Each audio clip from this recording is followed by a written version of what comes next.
Bro, what the hell we was watching when we was young? Bro, this whole movie is about the rise of the Antichrist. That's what he represents. See, the Antichrist is affiliated with Satan. See, this red bow, which symbolized blood, also symbolized Satan. Wrapped around his neck symbolized Satan, that he has power from Satan to rise and bring destruction upon the world. The coming of the lawless one will be in accordance with how Satan works. He will use all sorts of displays of power through signs and wonders. Bro, that's what he represents. So it said he will show signs and wonders, right?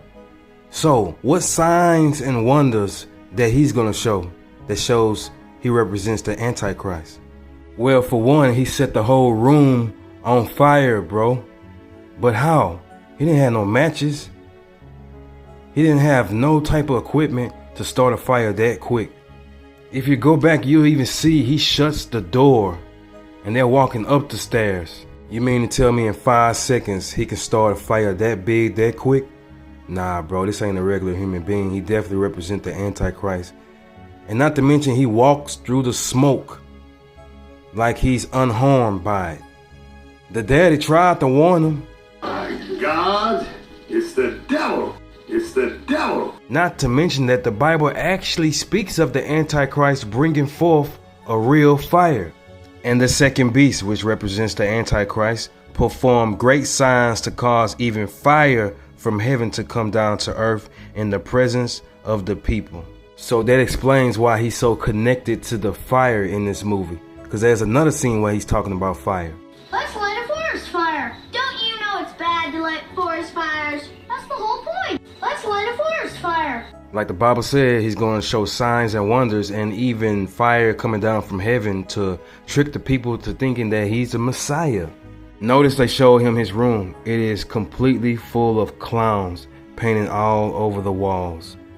He don't like clowns because it reminds him of the demon that was a clown.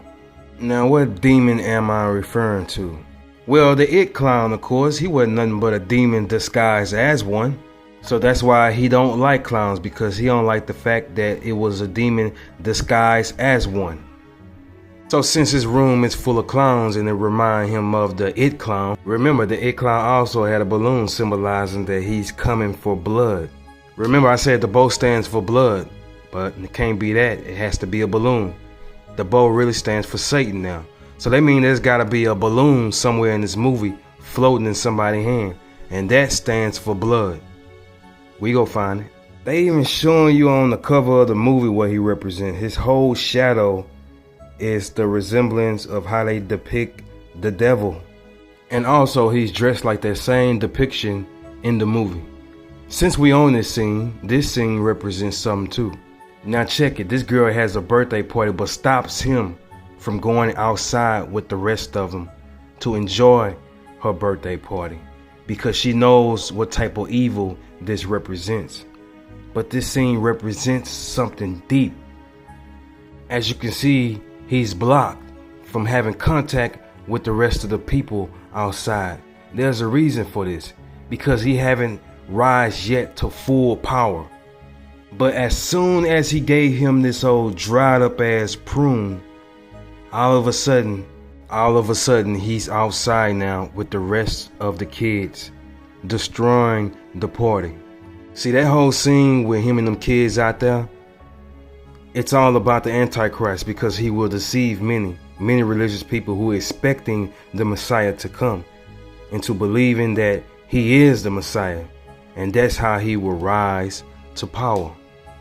But the Antichrist won't do this on his own. He will have help from a false prophet. Now, who was the false prophet in this scene? Him. See, the false prophet has a specific role into drawing the people to worship the Antichrist. See, that's why he gave him this dried up prune. It represents the mind of the unbelievers. See, the unbelievers will be the easiest to deceive because they are looking for signs and wonders. They only want to believe if they see signs and wonders. Well, guess what? The Antichrist will show signs and wonders, which is going to make people believe that he is the Messiah. but it's not going to be him. And that's what that whole scene represented. And that is why it was so easy for him to completely destroy the party. Towards the end of the movie, he found out that the boy still has the prune. This prune represents the believers this time. And since it represents the minds of the believers, you can't deceive them.